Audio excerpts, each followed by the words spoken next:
1989, I was 14 years old, and a friend of mine, very impressionable friend, he's that best friend that you like look up to because he was like the cool guy. He's like, wow, I can't believe this guy's my friend, he's cool. We were best friends since like 4th grade, and now we're freshmen in high school, and he was like, hey, I'm gonna go to a club, do you wanna go? And I'd never been to a club, mind you. And I was like, yeah, I'll go with you. I used to be a breaker, like in 1984, 1985, I was a break dancer, but I fell out of it, right? So he takes me to my first club in Corpus Christi, 1989, and I fell in love with it. It was dancing, and so you could physically get involved and you could participate in the performance. It's not like a rock show where you just kind of watch. You engage in this music experience. That's why I love it so much. In this capacity, my name is JJ Lopez. I'm a disc jockey, and I play records. I entertain people. I'm a disc jockey at Tucker's Kozy Korner every first and third Friday of the month. And I play soul music, disco music, old and new, funky, boogie material. We call it boogie, we call it disco, soul. And like 16 years I've been doing it. Not here, but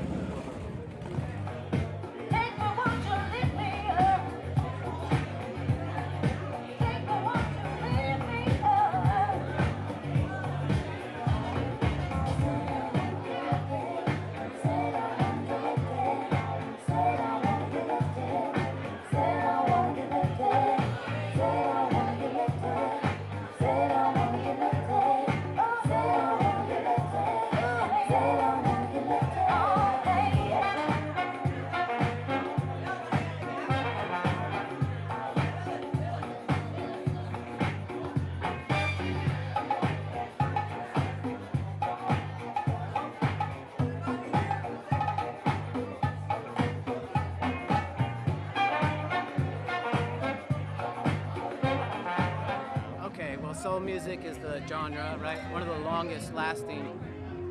Since the blues, you know, and gospel music, the fusion of the two gave us soul music, so it has a long history. And so primarily the sound that I play is under that large umbrella of soul music and funky music. So in the capacity of those genres, we play both classic, old soul, all throughout the decades from the 70s, the 80s, 90s, and we stay on top of the current soul scene, which is 2000 and beyond. And from that soul and funk canon, we play dance music, so we play disco records. Music and records that are played for discotheques and for disco dancing.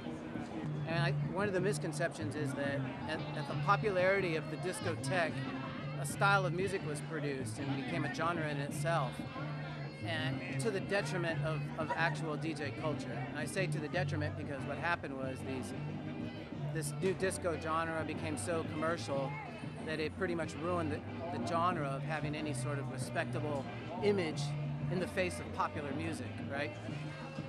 But in the underground, as we say, it survived, right? Okay. And so the misconception comes in the fact that all those records produced from that genre are thought of as disco records. But if you go back before that, from the mid-70s and before to about 1969, disco records were records played at a discotheque for dancing. So it could be a jazz record that was considered a disco record because it was being played at a club for dancing. And this really gets at the bigger heart of dance culture.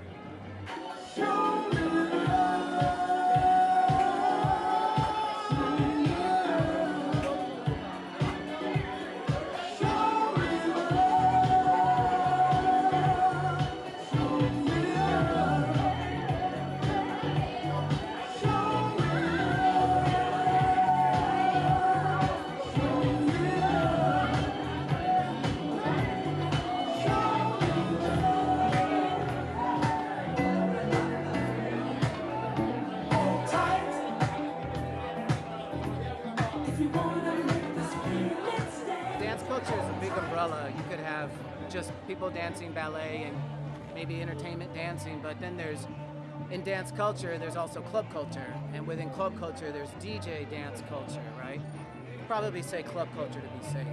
But this is a style, a popular form of entertainment that started kind of around the 20s and the 30s oddly enough, like in Paris of all places. This is where it started to get practice. During the war, they would play jazz records in basements because they couldn't play it above the ground because it was against the law, right? And so thus, this was the early use of the word discotheque. But then much later, in like the 50s and 60s in Jamaica, we start to get an import of American R&B being played by Jamaicans. And this is the birth of the first big DJ sound systems. People would come and gather, and they would dance to all these big music. They would have sound clashes. Then by the mid to late 60s in England, blew the next real big wave after the Jamaican sound systems in the northern part of England, called Northern Soul, with another, again, an import of rhythm and blues and now the Motown sound. And so the Motown had a huge impact on the northern sort of teen scene, right? These working class people kind of were able to really understand where these Motown records were coming from because they were made by the same kind of people in Detroit, middle class, hardworking people. This was the same audience that was appreciating these records in the UK in a different way. So it's really fascinating, the appropriation of this music. But instead of weekend entertainment where Marvin Gaye was playing at your local club, you couldn't just go hear him, right? Marvin Gaye wasn't traveling or touring, so you had to go hear a DJ play these Motown records. That's kind of how it starts.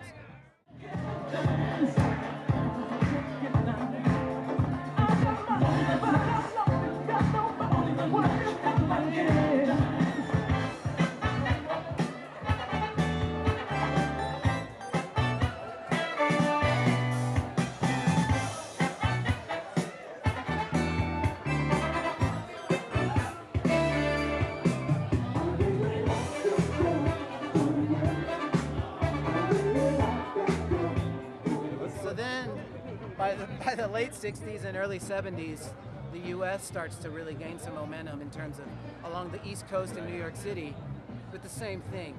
New York discotheques playing dance records, and this produces a really liberating music culture.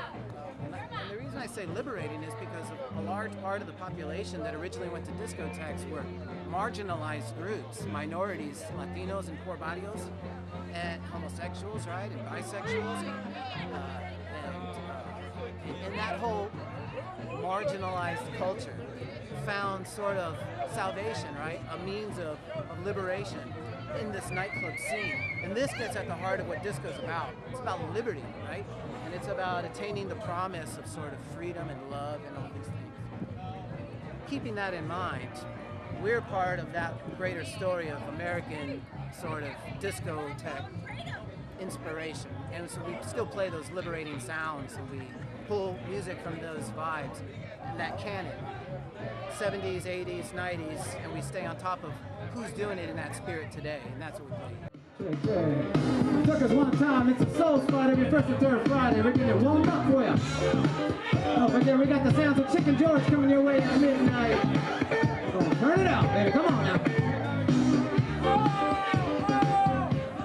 Hey, it's JJ Lopez, Tucker's a Soul Spot. Keep the faith.